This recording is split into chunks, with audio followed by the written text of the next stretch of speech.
ہمیشہ انہوں نے ہر بڑھ چڑھ کر کے حصہ لیا۔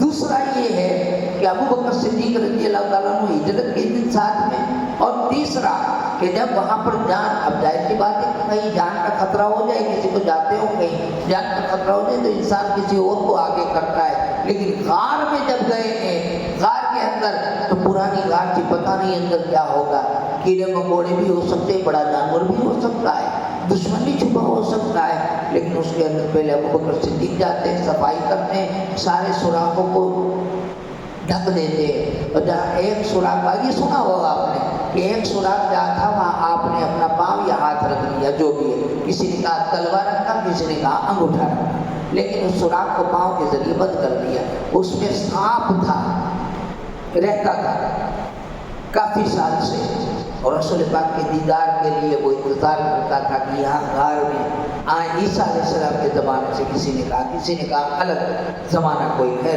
لیکن وہ انتظار کر رہا تھا۔ تو رسول پاک جب اس غار میں آئیں گے تو میں ان کا دیدار کروں گا، تو رسول پاک صلی اللہ علیہ وسلم آرام فرماتے ابو بکر صدیق کی گود میں سر رکھ کر کے آرام کر رہے تھے، اور پاؤں اس طرح سے رکھا ہوا تھا، اور سانپ نے ڈسنا شروع کیا، لیکن جب حد سے بڑھ گئی تکلیف تو آنکھ سے آنسو نکلے اور رسول پاک کے گال پر پڑے، تو گرما گرم آنسو جب پڑے تو آقا کی آنکھ کھل گئی، کہا کیا ہوا؟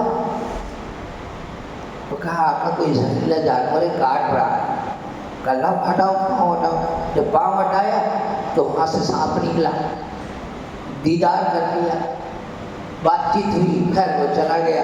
ابو بکر صدیق کے پاؤں میں حضور صلی اللہ علیہ وسلم نے لعاب دہن لگا دیا، لعاب دہن لگا دیا، اس شفا مل گئی۔ یہ تھوک مبارک میں تاثیر ہے۔ یہاں پر ایک چیز اور بتا دوں کہ آپ لوگ جب وضو کرنے جاتے ہو تو تھوکتے ہو نا، میں بھی تھوکتا ہوں۔ اب ہم ذرا ٹرائی کریں گے کہ باہر کسی اچھی جگہ پر تھوکیں گے، تو ایسے ہی رکھیں گے، دوسرے دن پھر تھوکیں گے، پورا دن تھوکنے کا ایک جگہ، پھر دیکھنے کا وہاں کیا ہوتا ہے، جھاڑوے ہوگے گے نا، مکھیاں ہوں گی، گندگی ہوگی نا، ہم جہاں تھوکتے وہاں کیا ہوتا ہے، گندگی ہو جاتی ہے۔ اور رسول پاک اگر کہیں لعاب دہن ڈال دے تو وہاں زندگی ملتی ہے، وہاں زندگی ملتی ہے۔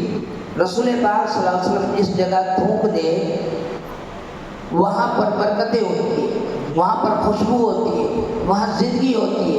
کسی طرح سے ہم سرکار کی برابری نہیں کر سکتے، ہمارے جیسے سرکار نہیں ہے۔ ایک بات میں ہے، کس بات میں؟ ہم بندے ہیں، سرکار بھی بندے ہیں، بس ایک بات میں۔ لیکن دوسری بات میں نہیں، ان کا خدا اللہ، ہمارا خدا اللہ، اس بات میں ایک ہے۔ دوسری کسی بات میں ہم ایک نہیں، کسی بھی بات میں۔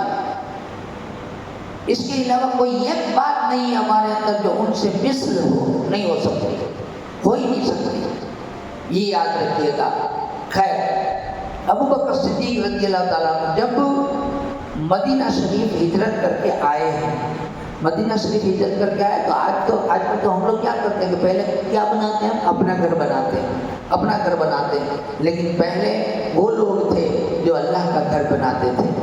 ضرورت پڑی اللہ کا گھر بنانے کی، تو اللہ کا گھر بنانے کی ضرورت پڑی تو ایک زمین تھی گھر کے پاس ہیں، حضور نے فرمایا، وہ اونٹنی والا واقعہ ہے نا، معلوم ہے کہ میری اونٹنی میرا ناکا، اس کو اللہ نے مقرر کیا ہے جس جگہ یہ بیٹھے گی وہیں پر اللہ کا گھر بنایا جائے گا۔ تو اس جگہ جا کر کے وہ بیٹھی جہاں پر زمین تھی 2 یتیم لڑکوں کی، آج جہاں مسجد نبوی ہے، وہاں جا کر کے کھڑی رہی۔ جب وہ وہاں جا کر کے کھڑی رہی، وہ جگہ 2 یتیم لڑکوں کی تھی۔ درود پاک پڑھے، اللہم صلی وسلم وبارک علی سیدنا و مولانا محمد معدود الکرم وسلم صلاۃ رسول اللہ۔ جگہ دھیان دیجیے گا کہ وہ زمین 2 یتیم لڑکوں کی تھی، وہاں جا کر کھڑی رہی۔ جب وہ وہاں جا کر کھڑی رہی تو رسول پاک صلی اللہ علیہ وسلم نے کہا یہ زمین کس کی ہے؟ تو کہا 2 یتیموں کی ہے۔ ان کو بلایا گیا، انہوں نے کہا کہ سرکار اللہ کے لیے چاہیے تو ہم ہبہ کرتے ہیں، ایسے ہی ہم کو نہیں چاہیے پیسے۔ لیکن سرکار نے کہا نہیں، اگر آج ہم لے لیں گے ایسے ہی تو کل کو لوگ لینا شروع کر دیں گے یتیموں کا مال بغیر پوچھے کسی کا مال نہیں لینا چاہیے۔ بغیر اس سے ایک مسئلہ دوسرا بتا دوں کہ اگر آپ لوگ ہم لوگ کہیں جا رہے ہیں اور 5 وقتہ نماز تو ہم لوگ ہیں نہیں، لیکن اگر 5 وقتہ نمازی کوئی ہے پابند بنتا ہے اور نماز پڑھنی ہے کہیں دوسری جگہ، تو یاد رکھو جس کی زمین ہو اس کی اجازت لینی پڑے گی، بنا اجازت کے نماز نہیں ہوگی۔ گورنمنٹ کی زمین کی بات نہیں کر رہا، میں مالکی کی زمین کی بات کر رہا ہوں۔ جس کسی کی ملکت ہو، اگر مان لیجیے پلاٹنگ ہے اور پلاٹنگ میں آپ کو نماز پڑھنی تو پلاٹ کس کا ہے؟ جس کا پلاٹ ہے اس کی اجازت لینی پڑے گی۔ آپ سمجھ گئے بات کو؟ تو یہاں پر وہ زمین دیکھیے زمین لینی تھی، اب وہ زمین کے پیسے ابو بکر صدیق رضی اللہ تعالیٰ عنہ نے آگے بڑھ کر کے دے دیے، کہا یہ پیسے میں دے دیتا ہوں۔ آپ ذرا سوچو، ڈپ میں جا کر کے سوچو، مدینہ منورہ کی زمین کا کس نے دیا پیسہ؟ ابو بکر صدیق۔ آپ مجھے یہ بتاؤ کہ ہماری یہ دنیا کی جو یہ مدینے کے علاوہ کی جتنی بھی مسجد ہے وہاں لوگ نماز پڑھتے ہیں تو ثواب ہوتا ہے کہ نہیں ہوتا ہے بھائی؟ ہم لوگ مسجد کا چندہ کرتے ہیں نا، تو کیا کہتے ہیں کہ ایک اینٹ بھی لگواؤ گے تو قیامت تک نماز پڑھی جائے گی تو آپ کو ثواب ہوگا، ہے نا؟ ثواب ہوتا ہے کہ بھائی آپ میں سے اگر کسی حاجی صاحب کی مسجد بنا دی، اب لوگ اس میں نماز پڑھ رہے ہیں تو حاجی صاحب کو ثواب ہوگا نا، ہوگا نا؟ آپ سوچو ذرا، مسجد نبوی کی زمین کا پیسہ اس دن 1500 سال پہلے ابو بکر صدیق نے دیا۔ اب اس زمین میں کس نے نماز پڑھی؟ کوئی حاجی باجی نے نہیں پڑھی، کس نے پڑھی؟ سب سے پہلی نماز ہمارے آقا نبیوں کے سردار نے پڑھی۔ زندگی بھر جس نے سجدے کیے وہ رسول پاک ہے نا، رسول پاک نے وہاں نماز پڑھی، نبیوں کے سردار۔ پھر وہ زمین پتہ چلا وہ زمین ہے کہ جہاں جنت کی کیاری ہے، منبر ہے نا، اور رسول پاک کا روزہ جو ہے وہاں پر جو بیچ کی جگہ رسول پاک نے کیا، وہ جنت کی کیاری ہے۔ یہ جنت کی کیاری کس زمین پر ہے؟ ابو بکر کی زمین پر ہے۔ پتہ چلا ابو بکر صدیق نے جنت اپنی زمین پر اتار لی۔ ہم لوگ تو جنت جانے کی دعا کرتے ہیں، ابو بکر صدیق کی زمین پر جنت آ کر کے کھڑی رہی۔ سمجھ میں آیا ساری بات؟ ایک دوسرا یہ وہ جگہ ہے جہاں جبریل امین قرآن کی وحی لے کر آتے تھے، یہ وہ زمین ہے۔ پھر یہ وہ زمین ہے کہ جہاں غوث، ابدال، قطب، کلندر، صحابہ کون؟ جیسی ہستی ہے وہ صحابہ جس کے بارے میں رسول نے کہا اصحاب النجوم، میرے صحابہ ہدایت کے ستاروں کی طرح ہیں۔ انہوں نے نمازیں پڑھی۔ دوسرا اہل بیت نے پڑھی، اور اہل بیت کون؟ وہ کہ جس کے بارے میں سرکار نے کہا کہ میرے اہل بیت کشتی نوح کی طرح ہے، اگر اس میں سوار ہو گئے تو کامیاب ہو گئے، پار ہو گئے، جو رہ گئے وہ ڈوب گئے۔ اب دونوں کو دیکھو کیسا کشتی ہے نا، کشتی آج کے زمانے میں آپ دیکھیے گا، کشتی آج کے زمانے میں تو کمپیوٹر میں یہ سب بہت ساری چیزیں ہو گئی، لیکن کشتی والا جو ہے نا ابھی بھی دریا کے اندر جب لائٹ وائٹ میں سب انجن خراب ہو جائے نا تو ایک ہی آسرا بچتا ہے اس کے لیے دشا پانے کا، وہ ہے ستارہ۔ کشتی والا کنارہ پا نہیں سکتا بنا ستاروں کے، کشتی والا کنارہ پا نہیں سکتا بنا ستاروں کے، اور خالی ستاروں کو دیکھتے رہو اور کشتی میں سوار نہ ہو تو کوئی چیز کام کی نہیں۔ پتہ یہ چلا کہ اہل بیت کا ہونا بھی ضروری ہے اور ستاروں کی طرح صحابہ کا ہونا بھی ضروری ہے۔ یہ سرکار نے مثال دی ہے، سرکار نے مثال دی ہے۔ تو پتہ یہ چلا کہ ابو بکر صدیق رضی اللہ تعالیٰ عنہ جو ہے ان کی زمین پر یہ صحابہ نے بھی پڑھی، اہل بیت نے بھی پڑھی، غوث، ابدال، قطب، کلندر، ولیوں نے بھی پڑھی۔ آج ہم لوگ بھی جس کو نصیب ہو حج و عمرہ وہ جا کر کے پڑھتے ہیں، وہ سارے سجدوں کا ثواب ابو بکر صدیق کے نام ہے۔ کتنی بڑی نیکی ہے، ذرا ٹارگٹ کو لگانے کون پہنچے گا ان کے مقابلے؟ یہ تو کچھ نہیں، اور بھی بہت ساری ہیں۔ جیسے ابو بکر صدیق رضی اللہ تعالیٰ عنہ سرکار پاک مثال کر گئے۔ کئی بار ایسا ہوتا ہے کہ اب عمر فاروق بھی ایسے تھے. عمر فاروق کو رسول پاک صلی اللہ علیہ وسلم نے ایک دن عمر فاروق کے بیٹے کو کہا کہ اے ابن قفل ادھر آ.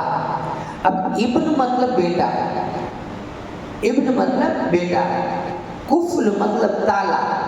اے ابن قفل، اے تالے کے بیٹے ادھر آ. تو انہوں نے جا کر کے عمر فاروق سے کہا کہ ابا مجھے آج رسول پاک نے یہ کہہ کے بلایا تالے کے بیٹے. عمر فاروق گئے، کہا آپ نے میرے بیٹے کو تالے کا بیٹا کہا؟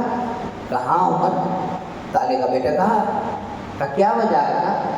آقا نے فرمایا عمر تو جب تک اس امت میں رہے گا امت کی زبان پر تالا رہے گا. کیا رہے گا؟ تالا رہے گا. تالا رہے گا مطلب امت کیا بولتی تھی؟ امت શું બોલે તો તમને મારે સમજાવવાની જરૂર નથી. તમને ખબર છે તમે જેટલા બી લોકો પ્રોગ્રામ અટેન્ડ કરો છો તમારા ઘરે નિયાત કરો ને પછી સાંભળજો એક કે મીઠું ઓછું હતું ને એક કે ચોખા કાચા હતા. બોલે કે નહીં બોલે?